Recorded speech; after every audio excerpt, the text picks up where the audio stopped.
ሩታ እንግዲህ በዛሬ ዕለት ሐሳቧን እንደቀየረች አንድ መረጃ ወጥቷል። ስለሱ ጉዳይ እናወራለን።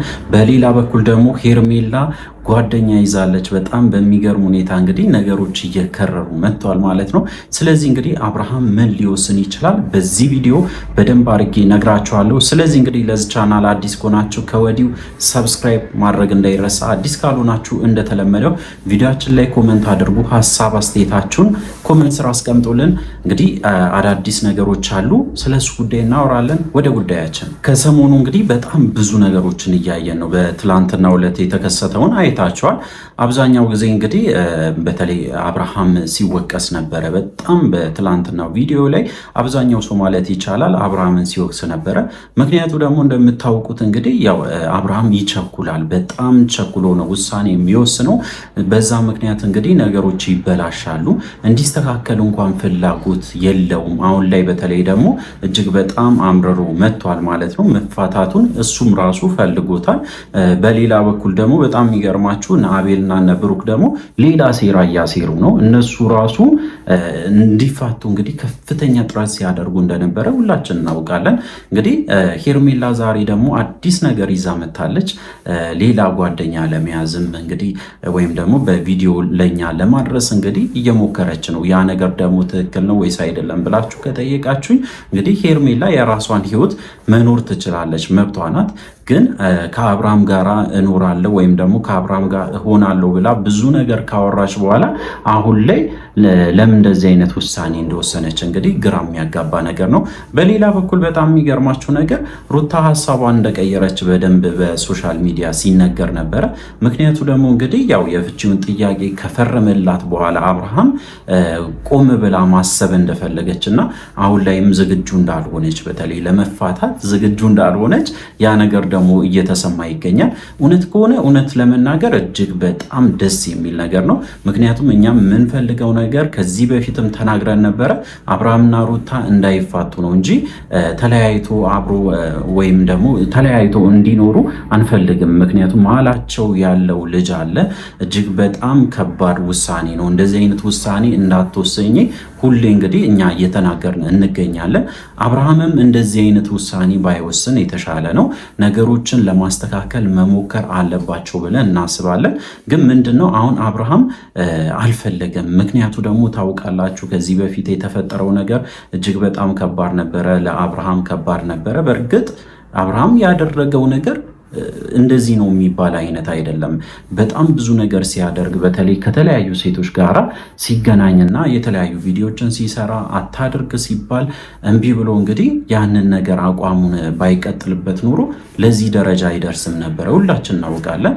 አብርሃም አሁንም በዚህ አቋሙ እንደቀጠለ ነው። ምክንያቱም ሀሳቡን መቀየር አይፈልግም። የሱን ሀሳብ እንድትቀበለው በተለይ ሩታ እንድትቀበለው ብቻ ስለሚፈልግ በዛ መንገድ ሲጓዝ ነበር ማለት ነው። በሌላ በኩል እንግዲህ እነ ጋሽዬ ናቸው። ጋሽዬ ዝም አሉ። ለምንድን ነው የማይናገሩት? እነ ሃይሚና እነ ብሩክ ሲጣሉ ሁሌ ያስታርቃሉ። አሁን ደግሞ ለምንድን ነው በአብርሃም ጉዳይ ዝም ያሉት ብላችሁ እንግዲህ ስትጠይቁ ነበረ። ከዚህ በፊትም እንግዲህ ጋሽዬ ሲሞክሩ እንደነበረ እነሱም በቃላቸው ሲናገሩ ነበረ። ባለፈው ቪዲዮ በተለይ እንግዲህ እንደምታስታውሱት ከሆነ ሩታንም አብርሃምንም አግኝቶ ነበሩ። እነሱን ሲያወያዩ ራሱ እንዳውም ኤፍሬም ነበረ በዛን ሰዓት፣ ኤፍሬም የአብርሃም ወንድም ማለት ነው። በጣም ብዙ ንግግሮችን ሲያደርጉ ነበሩ። ወደ ፍቅራቸው ወይም ደግሞ እንግዲህ እንዲታረቁ ከፍተኛ ጥረት ሲያደርጉ ነበረ። ጋሽዬ እውነቱን ለመናገር የቻሉትን ሞክረዋል። ግን አሁን እነሱ እርስ በርስ ያላቸውን ነገር በሌላ ሰው ወይም ደግሞ በሶስተኛ ሰው ወይም ሽማግሌ መጥቶ ቢያስታርቃቸው ይስተካከላል ብዬ አላስብም። መጀመሪያ ላይ አብርሃምም ሩታም ቁጭ ብሎ ተረጋግቶ መነጋገር መቻል አለባቸው። አሁንም ቢሆን እድል አለ። እውነቱን ለመናገር አሁንም እድል አለ፣ ግን እድላቸውን መጠቀም አለባቸው። ምክንያቱም ወደ ፍቺ ከሄደ በኋላ ፍቺው ከጸደቀ በኋላ ነገሩ ክርር ነው የሚለው እንጂ ከዛ በኋላ ወደኋላ መመለስ እጅግ በጣም ከባድ ነው የሚሆንባቸው። በሌላ በኩል እንግዲህ የአብርሃም ስህተቶች ናቸው። የአብርሃም ስህተቶች እንደምታውቁት ከዚህ በፊት የማይደረጉ ነገሮችን አድርጓል። ለምሳሌ ከሄርሜላ ጋር የተለያዩ ፎቶዎችን ሲለቅ ነበረ ቲክቶክ ላይ። በይዚ ያላያችሁ ሰዎች ገብታችሁ ማየት ትችላላችሁ። አብርሃምና ሄርሜላ ሲለቁ የነበሩ ቪዲዮዎች ብታዩ ትሳቀቃላችሁ። በቃ እጅግ በጣም ነውር የሆነ ከአንድ ባለትዳር የማይጠበቅ ነገሮችን ሲያደርግ ነበረ። እንግዲህ አሁንም አብርሃም እንግዲህ የምመክርህ ነገር እባክን ከሄርሜላ ጋር ያለን ግንኙነት መቀጠል ከፈለግ ወይም ደግሞ ከእሷ ጋር መሆን ከፈለግ ወስንና ከእሷ ጋር ቀጥል ነው የምልህ። አይ ደግሞ ከሩታ ጋር መኖር እፈልጋለሁ፣ የፍቺውም ጥያቄ የፈረምኩትን ነገሮችንም መተው እፈልጋለሁ ካልክ ደግሞ እንደ አዲስ በትንሹ እንኳን በቪዲዮ ባትመጡ እንኳን በቃ እርስ በርስ ተገናኝታችሁ ግዴታ አይደለም ቪዲዮ ሰርታችሁ መልቀቅ ላይኛ እርስ በርስ ተገናኝታችሁ ቁጭ ብላችሁ ተነጋግራችሁ ብትወስኑ በጣም መልካም ነው ብዬ ነው የማስበው። እና አሁንም የምታደርገው ነገር አብርሃም እየቸኮልክ እንደሆነ ይታወቀኛል። ምንም ቢሆን ብዙ ነገር እሷ ብቻ አይደለችም። እንግዲህ ያው አንተን በጣም ብዙ ነገር አጥፍታል። ግን እሷ ያጠፋችውን አንዷን ነገር ብቻ ወስደ ለማየውን ነገር ወይም ደግሞ እንደዚህ አይነት ውሳኔ ለመወሰን ባትቸኩል የተሻለ ነው ብዬ ነው የምናገረው። በሌላ በኩል እንግዲህ ሄርሜላ አንዳንድ ውሳኔዎች ወስናለች የሚባል ነገር ደግሞ ተሰምቷል ማለት ነው። ምን አይነት ውሳኔ ብትወስን ያው ሁላችንም እናውቃለን። ሄርሜላ የምትወስነው ነገር አብርሃምን ወደ ራሷ ለማድረግ ነው እንጂ ከሌላ ሰው ጋር ለመገናኘት ወይም ደግሞ ከሌላ ሰው ጋር ፍቅር ለመጀመር የምትሞክር አይነት ልጅ አይደለችም። ከዚህ በፊት በተደጋጋሚ ስትናገር ነበረ። በአሁኑ ግን ምርር እንዳላት በተለይ ከአብርሃም ጋር ቻሌንጅ ውስጥ እንደገባች እሱን ወደ ራሷ ለማድረግ እንግዲህ ከፍተኛ ጥረት አድርጋ እንዳልተሳካላትም ጭምር ስትናገር ነበረ። አሁን ላይ እድል አላት፣ እውነቱን ለመናገር በጣም ትልቅ እድል አላት። ምክንያቱም ከሩታ ጋራ ጥሩ ያልሆነ ግንኙነት ላይ ስላለው አብርሃም አሁን መጠቀም ትችላለች። ግን ምንድነው ሌላ ነገር ደግሞ እየተሰማ ነው። ያ የተሰማው ነገር ደግሞ ሩታ አብርሃም የፈረመውን የፍቺ ጥያቄ ጭራሽ ፍርድ ቤት አላስገባም፣ ለጊዜው ላስብበትና ከዛ በኋላ አስገባለሁ ወደሚል ሐሳብ እንደገባች እንግዲህ ተሰምተዋል ማለት ነው። ይሄ ደግሞ ትንሽ ተስፋ የሚሰጥ ነገር ነው። አብርሃም በተለይ ተረጋግቶ ካሰበ አሁን ላይ ወደ ፍቅራቸው የሚመለሱበት ትልቅ መንገድ ተከፍቷል ማለት ነው። ስለዚህ አሁን ያጠፉትም አብርሃም ያጠፋ ሩታም ያጠፋች ነገርም ሊኖር ይችላል። ስለዚህ ይህንን ነገር እንደምንም ፈቶ ወደ ፍቅራቸው ለመመለስ ቁጭ ብሎ መወያየት አለባቸው ብዬ ነው ማስበው። በሌላ በኩል እንግዲህ ከዚህ በፊት ተናግሬ የነበረው ነገር አለ።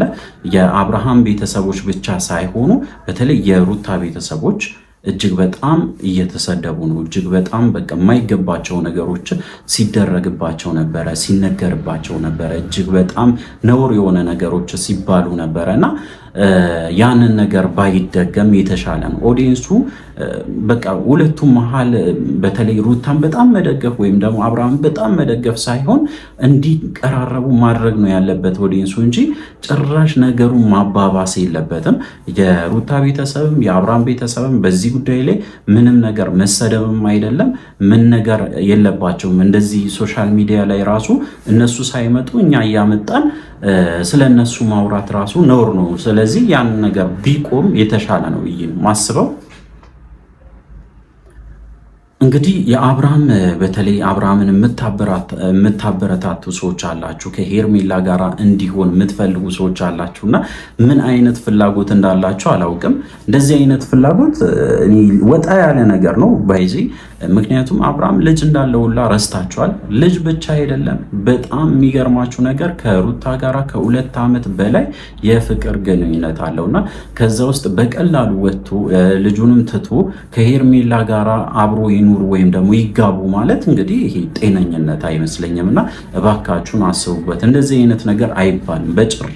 በቃ ይሄ ነው ትዳራቸው እንዲፈርስም ምክንያት የሆነው። አብርሃምን በልበል እያላችሁ ሩታንም እንደዛው በዛው ልክ በይ እያላችሁ በቃ ወደማይሆን ነገር ውስጥ እየከተታችሁ ስለሆነ በቻላችሁት መጠን እነሱን ለማስታረቅ እኛን ሞክር።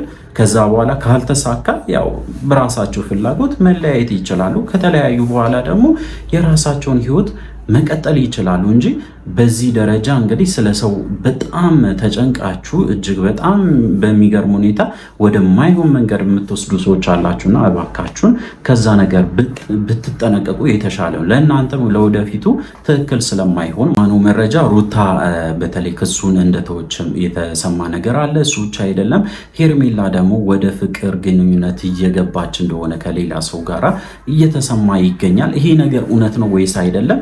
በደንብ አጣርተን ደግሞ በቀጣይ ቪዲዮ እናደርሳችኋለን። ስለዚህ እንግዲህ ለዚህ ቻናል በተለይ አዲስ ከሆናችሁ ከወዲሁ ሰብስክራይብ ማድረግ እንዳይረሳ፣ አዲስ ካልሆናችሁ እንደተለመደው ቪዲዮችን ላይክ አድርጉ፣ ሀሳብ አስተያየታችሁን ኮሜንት ስራ አስቀምጡልን። በሚቀጥለው ቪዲዮ እስከምንገናኝ ድረስ በያላችሁበት ጤናና ሰላም ይሁንላችሁ።